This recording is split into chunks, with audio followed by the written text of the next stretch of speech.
Okie dokes. So we're gonna go to phase 2, which is, so what happens is this computer .10.100 can't ping this computer 20.100 using switches. So what we have to do is find a way to route using layer 3 or the IP addresses. So what I'm gonna do is we're going to have a new text document. This is phase 2, enabling routing on IP routing on a layer 3 switch. And I put this extra YouTube here.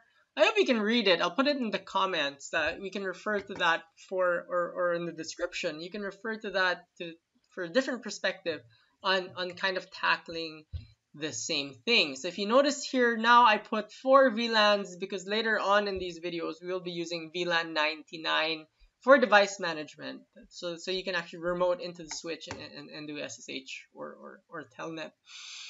And VLAN 200, I use this VLAN for the Wi-Fi access points. I just thought, this be interesting, and I think it should be a good idea if they are on different access points.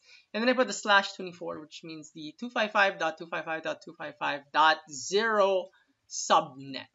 Okay, so let's start. Even before I add the new switch, let's just add those new VLANs and let's call, okay, so here, exit, okay, VLAN 99, name, let's call it management, VLAN 200, name Wi-Fi. Okay, so that's the distribution switch. Let's go to the access switch 1, same commands, exit VLAN 99, that's going to be name management, and then VLAN 200 name is Wi-Fi.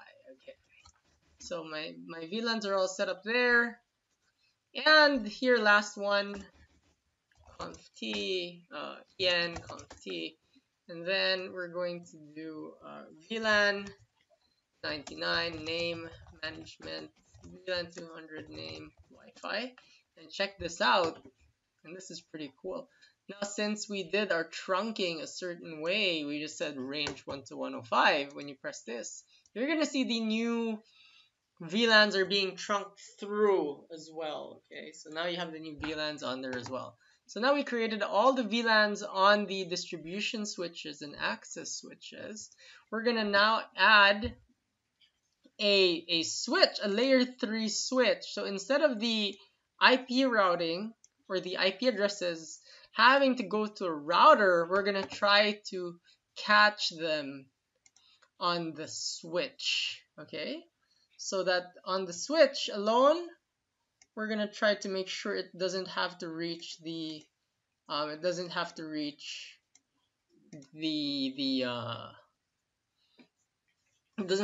router. So we're gonna use this as our multi-layer switch, okay? And I'll just call this the core. This is your core switch. So you have your core, you have your distribution, and then you have your access switches, okay? So I'll call this the core. Let's make that all caps, just it's similar to the other stuff. Okay, core. All right, so this is our new core. Let's go to B.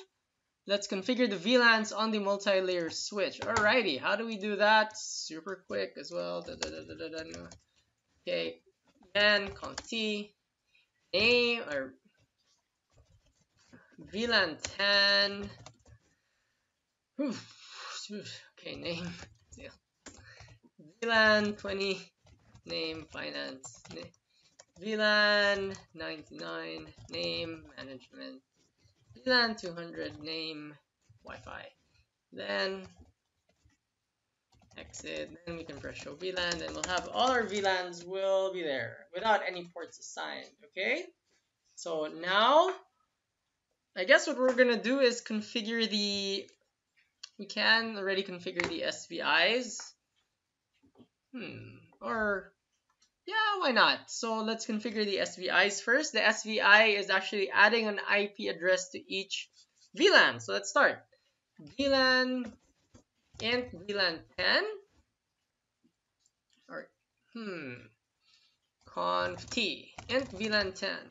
So now I am on interface VLAN 10 and I'm adding an IP address .10.125.25.0. Okay. So now VLAN 10 has an IP address that's actually configuring SVIs. And then we're gonna go to int VLAN 20 IP address 192.168.20.1 Okay, int VLAN 99 IP address 192.168.99.1 and the last VLAN is VLAN 200 IP address 192.168.200.1. So now we have what's called the all the SVIs set up. Okay, so everything is ready on this device. Let's type show run, and we're gonna see all the way at the bottom that you're gonna have each of your VLANs with their virtual MAC addresses and IP addresses over here. Okay, okie dokes. That's show run. Okay, so now we just have to wire that up. Let's see. Let's try to use a crossover cable to get from here. So it's gigabit 01 to gigabit 01. Nice, nice, nice, nice, nice. All right. Okay. And then now, so those links are active. Which one will we convert into a trunk port? Let's do it on this device. Okay. Oh, oops. Let's wait for this to end. Okay. Okay, let's go to the other device. Well, there's a command to stop that. I just can't remember right now. So, okay, let's go to this device and start here. We're gonna do conf t. Actually, we're already in conf t. So this is already conf t. And now what we're going to do is go to int gig G01 switch port mode trunk. So now it is a trunking port. This gig 01 is now a trunking port. I'll click physical. Let's find it. And now we can see that it's trunking everything. All right. So what happened last time was just magic. So this, okay, again, this spanning tree protocol detected that, hey, one of those, that gigabyte 01 on the other side is now trunking. I better do some stuff as well. Let's see. Let's just move it forward. And then now it's, okay. Now we go back to the CLI and says, oh, okay, now we will go and check. And automatically the gigabyte 0/1 has been converted to a trunk VLAN port, and all the VLANs are being trunked through. Right, so we're happy there. So we did A, we did B, we did C. Okay, and so now that we have IP addresses, I can go to each of these and just type the IP address. So the default gateway for you is 192.168.10.1. That is the SVI on the layer 3 switch.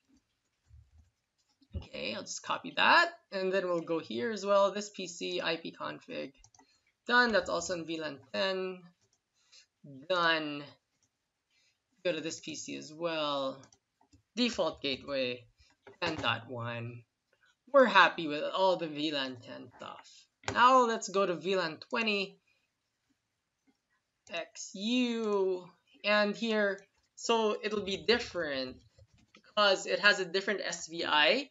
It'll be for VLAN 20, and now you can see the differences. It'll be 20.1. Okay, let's copy that, and we're gonna copy that here as well. Okay, so we're gonna X the command prompt, and we're gonna do the IP config and get there. Alrighty, so now we're happy. So we did A, B, C, D. How do we do? Okay, so here we're gonna do this last part. F, we don't need to. We already did that. We converted them to trunk. Alright, so last part is we're going to just enable IP routing. We'll see. Let's type IP routing or conf t. get the config mode, IP routing. Route?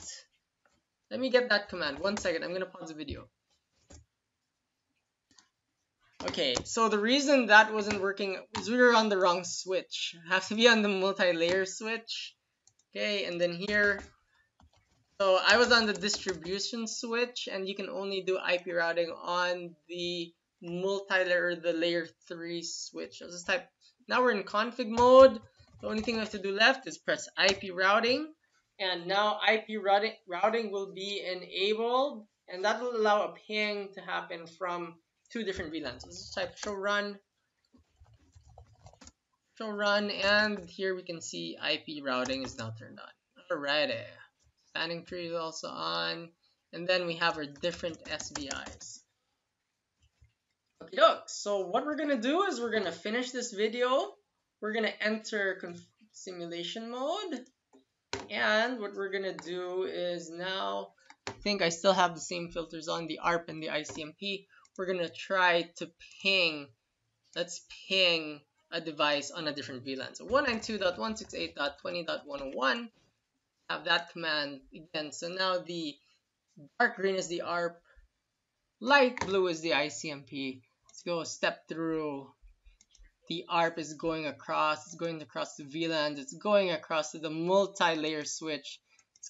Okay, it's coming back to the device, and now the ping is getting sent out saying, okay, we're good. It has to route through that multi-layer switch, which then has to send an ARP request to VLAN 20, and then finally, okay, the address is coming back. There it is, and now finally the ping will be sent to the multi-layer switch, or the layer 3 switch, and it will find the right place. Alright, so you have to see that, interestingly, the route didn't go across because it was on a different VLAN. It had to go to the core switch, which has the IP routing. And that is the end of enabling inter-VLAN connectivity. Is you have to have one device on layer 3 IP routing. So in this case, it's going to be the layer 3 switch, or the multi-layer switch. Okay, dogs. And here, just if anyone needs to see the config, okay, I'm not gonna move it. So you can see all the config is set, and there's only one port up, and that's gigabit Ethernet 0/1, and that's for trunking with the distribution switch. Okay, dokes.